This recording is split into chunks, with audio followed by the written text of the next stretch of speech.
ಎಲ್ಲರಿಗೂ ಕಥಾಕುಸುಮ ಯೂಟ್ಯೂಬ್ ಚಾನೆಲ್ಗೆ ಸ್ವಾಗತ. ನೀವು ಈವರೆಗೂ ನಮ್ಮ ಚಾನೆಲ್ನ ಸಬ್ಸ್ಕ್ರೈಬ್ ಮಾಡಿಲ್ಲ ಅಂದರೆ ದಯವಿಟ್ಟು ಸಬ್ಸ್ಕ್ರೈಬ್ ಮಾಡಿ. ಇದು ಆಲಿಸುವೆಯ ಈ ಹೃದಯ ರಾಗವ ಸಂಚಿಕೆ 35. ಪ್ರೀ ಹೇಗೆ ಈ ಮದುವೆಗೆ ಒಪ್ಕೊಂಡ್ಲು? ಅಂದರೆ ಅವಳು ಹಿತ್ನ ಪ್ರೀತಿಸಲೇ ಇಲ್ವಾ, ಅಥವಾ ಆ ಮನೆಯವರಿಗೋಸ್ಕರ ಈ ಮದುವೆಗೆ ಒಪ್ಕೊಂಡ್ಲಾ? ಶ್ರೀ, ನೀನೇನು ಅಂತ ನನಗೆ ಅರ್ಥ ಆಗ್ತಿಲ್ಲ ಕಣೆ. ಹಿತ್ ವಿಷಯ ನೆನೆಸ್ಕೊಂಡ್ರೆ ತುಂಬ ಬೇಜಾರಾಗುತ್ತೆ. ಅವನು ಶ್ರೀಯನ್ನು ಎಷ್ಟು ಆಳವಾಗಿ ಪ್ರೀತಿಸ್ತಾನೆ. ಅಷ್ಟು ಪ್ರೀತಿಸುವವನನ್ನು ಬಿಟ್ಟು ಅದು ಹೇಗೆ ಒಬ್ಬ ಅಪರಿಚಿತನ ಜೊತೆ ಮದುವೆಯಾಗಲು ಒಪ್ಕೊಂಡ್ಲು? ಛೇ, ನಾನೇನು ಮಾಡಲಿ ಈಗ? ನನಗಂತೂ ಒಂದೂ ಗೊತ್ತಾಗ್ತಿಲ್ಲ. ಈ ವಿಷಯ ಗೊತ್ತಾದರೆ ಹಿತ್ ತುಂಬ ನೊಂದ್ಕೋತಾನೆ. ಹಾಗೆ ಅಮ್ಮ ಹೇಳಿದ ಹಾಗೆ ಮದುವೆ ನಿಲ್ಲಿಸೋ ಪ್ರಯತ್ನ ಕೂಡ ಮಾಡ್ತಾನೆ. ನಾನು ಈ ವಿಷಯ ಹಿತ್ಗೆ ಹೇಳಿದರೆ ಬೇಡ, ಅಮ್ಮನ ಮಾತಿಗೆ ಬೆಲೆ ಕೊಡದ ಹಾಗಾಗುತ್ತೆ ಎಂದು ಯೋಚಿಸುತ್ತಾ ಕುಳಿತಿದ್ದಳು ಪ್ರಾರ್ಥನಾ. ಅಕ್ಕ, ಏನು ಯೋಚನೆ ಮಾಡ್ತಿದ್ಯಾ ಎಂದು ಪ್ರೇರಣಾ ಕೇಳಿದಾಗ ಏನಿಲ್ಲ ಎಂದು ಚುಟುಕಾಗಿ ಉತ್ತರಿಸಿದಳು ಪ್ರಾರ್ಥನಾ. ಸುಳ್ಳು ಹೇಳಬೇಡ ಅಕ್ಕ, ನೀನು ಯಾವುದೋ ವಿಷಯಕ್ಕೆ ತಲೆಸ್ಕೆಡಿಸ್ಕೊಂಡಿದ್ಯಾ ಅಂತ ನಿನ್ನ ನೋಡಿದ್ರೇ ಗೊತ್ತಾಗುತ್ತೆ. ಅದು ಪ್ರೇರಣಾ, ಶ್ರೀ ಬಗ್ಗೆ ಯೋಚಿಸ್ತಿದ್ದೆ ಎಂದಾಗ ಅವರ ಮದುವೆಗೆ ಏನು ಗಿಫ್ಟ್ ಕೊಡೋದು ಅಂತಲಾ ಎಂದು ಬುದ್ಧಿವಂತಳಂತೆ ಕೇಳಿದಾಗ ಅವಳ ತಲೆಗೆ ಮೊಟಕಿದವಳು, ಅದಲ್ಲ ಕಣೆ, ನಿನಗೆ ಶ್ರೀ ಮತ್ತು ಹಿತ್ ವಿಷಯ ಹೇಳಿದ್ದೆ ಅಲ್ವಾ. ಈಗ ಶ್ರೀ ಬೇರೆಯವರನ್ನು ಮದುವೆ ಆಗ್ತಾ ಇದ್ದಾಳೆ. ಈ ವಿಷಯ ಗೊತ್ತಾದರೆ ಪಾಪ ಹಿತ್ ತುಂಬ ನೊಂದ್ಕೊಳ್ತಾನೆ ಕಣೆ ಎಂದಳು ನೋವಿನಿಂದ. ಅಕ್ಕ, ಒಂದು ವೇಳೆ ಶ್ರೀ ಅಕ್ಕ ನಿಜವಾಗ್ಲೂ ಶ್ರೀಹಿತ್ ಅಣ್ಣನನ್ನು ಪ್ರೀತಿಸಿದರೆ ಅವರು ಆ ಮದುವೆಗೆ ಒಪ್ತಾ ಇರಲಿಲ್ಲ ಅಲ್ವಾ? ನನಗನ್ಸುತ್ತೆ ಅಣ್ಣಂದು ಒನ್ ವೇ ಲವ್. ಶ್ರೀ ಅಕ್ಕ ಅವನನ್ನು ಲವ್ ಮಾಡಲೇ ಇಲ್ಲ. ಅಣ್ಣ ಕನ್ಫ್ಯೂಸ್ ಆಗಿದ್ದಾನೆ ಅಷ್ಟೆ. ಶ್ರೀ ಅಕ್ಕ ಒಂದಿನ ಕೂಡ ಅಣ್ಣನಿಗೆ ಐ ಲವ್ ಯು ಹೇಳಲೇ ಇಲ್ಲ ಅಂದಮೇಲೆ ಅದು ಹೇಗೆ ಅವನು ಶ್ರೀ ಅಕ್ಕ ಅವನನ್ನು ಪ್ರೀತಿಸ್ತಾಳೆ ಅಂತ ಅಂದ್ಕೊಂಡ? ಅಣ್ಣ ತುಂಬ ಇಮೋಷ್ನಲ್ ಅಂತ ಅನಿಸುತ್ತೆ.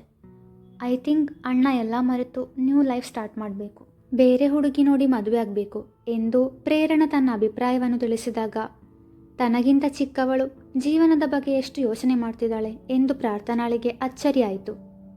ನೀನು ಹೇಳೋದು ನಿಜ ಇರಬಹುದು ಪ್ರೇರಣಾ, ಆದರೆ ಪ್ರೀತಿಸಿದವರನ್ನು ಮರೆಯುವುದು ಅಷ್ಟು ಸುಲಭವಲ್ಲ ಎಂದು ಪ್ರಾರ್ಥನಾ ಹೇಳಿದಾಗ ಆದರೆ ಜೀವನದಲ್ಲಿ ಮುಂದುವರಿಯಲೇಬೇಕಲ್ವಾ ಎಂದಳು ಪ್ರೇರಣಾ.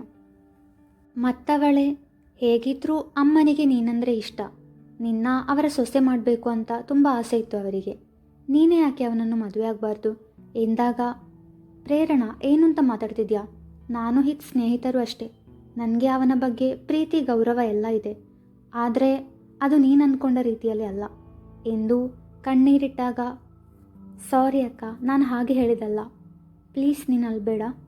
ಶ್ರೀ ಅಕ್ಕ ಬೇರೆಯವರನ್ನು ಮದುವೆ ಆದರೆ ಹಿತ್ತಣ್ಣ ಕೂಡ ಯಾಕೆ ಬೇರೆ ಹುಡುಗಿಯನ್ನು ಮದುವೆ ಆಗಬಾರ್ದು?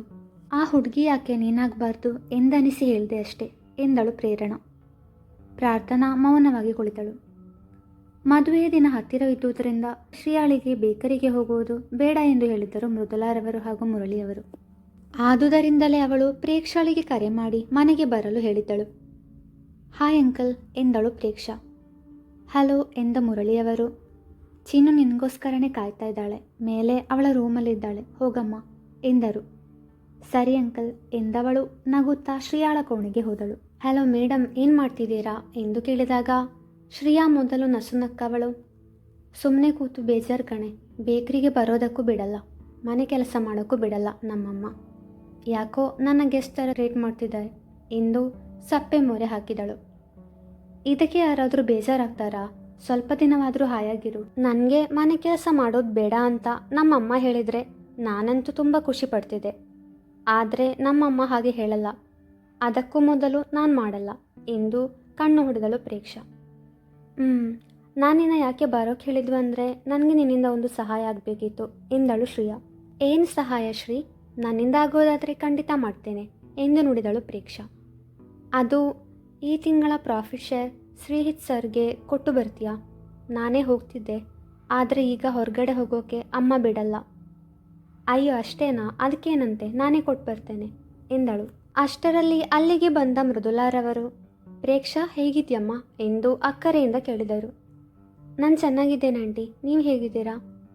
ನಾನು ಚೆನ್ನಾಗಿದ್ದೇನೆ, ಬಾಮ್ಮ ಕಾಫಿ ಕುಡಿಯೋಣ ಎಂದವರು ಶ್ರೀಯಾ ಕಡೆಗೆ ನೋಡಿ, ಚಿನ್ನು ನೀನು ಬಾ ಎಂದು ಕರೆದರು. ಮೂವರು ಡೈನಿಂಗ್ ಟೇಬಲ್ ಬಳಿ ನಡೆದರು. ಮೃದುಲಾರವರು ಪೂರಿ ಮತ್ತು ಕುರ್ಮಾ ತಟ್ಟೆಗೆ ಹಾಕಿ ಪ್ರೇಕ್ಷಾಳ ಮುಂದಿಟ್ಟರು. ಬಾಯಿ ಚಪ್ಪರಿಸಿಕೊಂಡು ತಿಂದವಳು, ಆಂಟಿ, ಪೂರಿ ಮತ್ತು ಕುರ್ಮ ಸೂಪರ್, ಇನ್ನೊಂದೆರಡು ಪೂರಿ ಹಾಕಿ ಎಂದಾಗ ಸಂತೋಷದಿಂದಲೇ ಅವಳಿಗೆ ಬಡಿಸಿದರು ಮೃದುಲಾರವರು. ಥ್ಯಾಂಕ್ಸ್ ಆಂಟಿ, ನಾನಿನ್ನು ಬರ್ತೇನೆ ಎಂದಾಗ ಇದೇನಮ್ಮ ಇಷ್ಟು ಬೇಗ ಹೋಗ್ತಿದ್ಯಾ, ಈಗ ತಾನೇ ಬಂದೆ ಎಂದರು. ಅದು ಸ್ವಲ್ಪ ಕೆಲಸ ಇದೆ ಆಂಟಿ, ಸಾರಿ ಎಂದವಳು ಮುರಳಿಯವರ ಕಡೆಗೆ ನೋಡಿ ಅಂಕಲ್ ಬರ್ತೇನೆ ಬಾಯ್ ಎಂದವಳು ಶ್ರೀಯಾಳ ಕಡೆಗೆ ನೋಡಿ ಬಾಯ್ ಶ್ರೀ ಎಂದಳು. ಪ್ರೇಕ್ಷಾ ಶ್ರೀಹಿತ್ನ ಆಫೀಸಿಗೆ ತಲುಪಿದವಳು ಅವನಿಗೆ ಕರೆ ಮಾಡಿದಳು. ಮೊಬೈಲ್ ಪರದೆಯಲ್ಲಿ ಅವಳ ನಂಬರ್ ಕಂಡಾಗ ಸಂತೋಷದಿಂದಲೇ ಕರೆ ಸ್ವೀಕರಿಸಿದವನು ಹಲೋ, ಏನಮ್ಮ ಇವತ್ತು ಈ ಅಣ್ಣನ ನೆನಪಾಯ್ತಾ ಎಂದು ಕೇಳಿದ. ನನಗೆ ನಿನ್ನ ನೆನಪು ಯಾವಾಗಲೂ ಇದೆ, ಆದರೆ ನೀನೇ ಬ್ಯುಸಿ ಎಂದು ದೂರು ನೀಡಿದಳು ಪ್ರೇಕ್ಷಾ. ಸಾರಿ. ಇಟ್ಸ್ ಓಕೆ, ನನಗೆ ನಿನ್ನನ್ನು ಮೀಟ್ ಆಗಬೇಕು. ಯಾವಾಗ? ಇವಾಗಲಾ? ನಾನೀಗ ಆಫೀಸಲ್ಲಿದ್ದೇನೆ. ನಾನು ನಿನ್ನ ಆಫೀಸ್ನಲ್ಲೇ ಇದ್ದೇನೆ. ವಾಟ್? ಹೌದು, ನಿನ್ನ ಆಫೀಸಲ್ಲೇ ಇದ್ದೇನೆ. ನಿನ್ನ ಕ್ಯಾಬಿನ್ಗೆ ಬರಲಾ ಅಂತ ಪರ್ಮಿಷನ್ ಕೇಳೋಕ್ಕೆ ಕಾಲ್ ಮಾಡಿದೆ. ಬಾ ಎಂದ. ನಿಮಿಷಗಳೊಳಗೆ ಅವಳು ಅವನ ಕ್ಯಾಬಿನ್ಗೆ ಬಂದಳು. ಕೂತ್ಕೋ ಪುಟ್ಟ ಎಂದವ. ಹೌದು, ಏನಿದು ಸರ್ಪ್ರೈಸ್, ನೀನು ಬರೋ ವಿಷಯ ನನಗೆ ಹೇಳಲೇ ಇಲ್ಲ ಎಂದ. ಅದು ಶ್ರೀ ನನ್ನನ್ನು ಇಲ್ಲಿಗೆ ಕಳಿಸಿದ್ದು ಎಂದಳು. ಶ್ರೀಯಾನ? ಹೌದಣ್ಣ ಎಂದವಳು ಅವನಿಗೆ ಹಣವನ್ನು ಕೊಟ್ಟು ಇದು ನಿನ್ನ ಈ ತಿಂಗಳ ಪ್ರಾಫಿಟ್ ಶೇರ್, ಶ್ರೀಯಾ ಕೊಟ್ಟು ಕಳಿಸಿದ್ಲು ಎಂದಳು. ಶ್ರೀಯಾ ಯಾಕೆ ಬರಲಿಲ್ಲ? ನಾನು ಯಾಕೆ ಕೇಳಿದೆ ಅಂದರೆ ಯಾವಾಗಲೂ ಅವರೇ ತಾನೇ ಬಂದು ಕೊಡೋದು ಎಂದ. ಅವಳು ಈಗ ಮನೆಯಿಂದ ಹೊರಗೆ ಬರಬಾರ್ದಲ್ವಾ ಅಣ್ಣ? ಹೊರಗೆ ಬರಬಾರ್ದಾ? ಯಾಕೆ, ಏನಾಗಿದೆ ಅವರಿಗೆ ಎಂದ ಗಾಬರಿಯಿಂದ. ಇದೇನಣ್ಣ ನೀನು ಏನು ಗೊತ್ತಿಲ್ಲದಿರೋ ಥರ ಮಾತಾಡ್ತಿದ್ಯಾ ಎಂದು ಅಚ್ಚರಿಯಿಂದ ಕೇಳಿದವಳಿಗೆ. ಗೊತ್ತಿಲ್ಲದಿರೋ ಥರ ಅಂದರೆ? ನನಗೇನೂ ಗೊತ್ತಿಲ್ಲ ಎಂದಾಗ ಪ್ರೇಕ್ಷಳಿಗೆ ಯಾಕೋ ಅನುಮಾನ. ಅವಳ ಪ್ರಕಾರ ಮೃದುಲಾರವರು ಶ್ರೀಹಿತ್ ಮನೆಗೆ ಹೋಗಿ ಮದುವೆಗೆ ಕರೆದಿದ್ದಾರೆ. ಅಣ್ಣ, ಶ್ರೀ ಮದುವೆ ವಿಷಯ ನಿಂಗೆ ಗೊತ್ತಿಲ್ವಾ ಎಂದವಳು ಕೇಳಿದಾಗ ಆಕಾಶವೇ ಕಳಚಿ ಬಿದ್ದಂತೆ ಹೃದಯದಲ್ಲಿ ಗುಡುಗು ಪಡಿದಂತೆ ಭಾಸವಾಯಿತು ಅವನಿಗೆ. ಸ್ವಲ್ಪ ಹೊತ್ತಿನ ನಂತರ ಸಾವರಿಸಿಕೊಂಡು ಏನು ಹೇಳ್ತಿದ್ಯಾ ಪುಟ್ಟ, ಶ್ರೀಯಾಗಿ ಮದುವೆನಾ ಎಂದು ಕೇಳಿದ.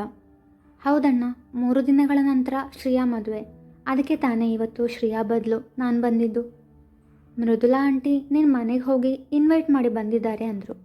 ನೀನು ನೋಡಿದರೆ ಏನು ಗೊತ್ತಿಲ್ಲದಿರೋ ಥರ ಇದೆಯಾ ಎಂದಾಗ ಅದು ನನ್ನ ಮನೆಯಲ್ಲಿ ಇಲ್ಲದ ಹೊತ್ತಿಗೆ ಅವರು ಬಂದಿದ್ರು ಅನಿಸುತ್ತೆ. ಅಮ್ಮನಿಗೆ ನನ್ನ ಹತ್ರ ಹೇಳಲು ಮರೆತಿರಬೇಕು ಎಂದ. ಇಟ್ಸ್ ಓಕೆ, ನಿನ್ನ ಮದುವೆಗೆ ಬಾ, ಮರಿಬೇಡ ಎಂದವಳು ನಾನೇನು ಬರ್ತೇನೆ ಬಾಯ್ ಎಂದು ಹೊರಟಳು. ಶ್ರೀಹಿತ್ಗೆ ಶ್ರೀಯಾ ಮದುವೆ ವಿಷಯ ಗೊತ್ತಾಯಿತು. ಇನ್ನು ಅವನ ಮುಂದಿನ ನಡೆ ಏನು? ಮುಂದುವರೆಯುವುದು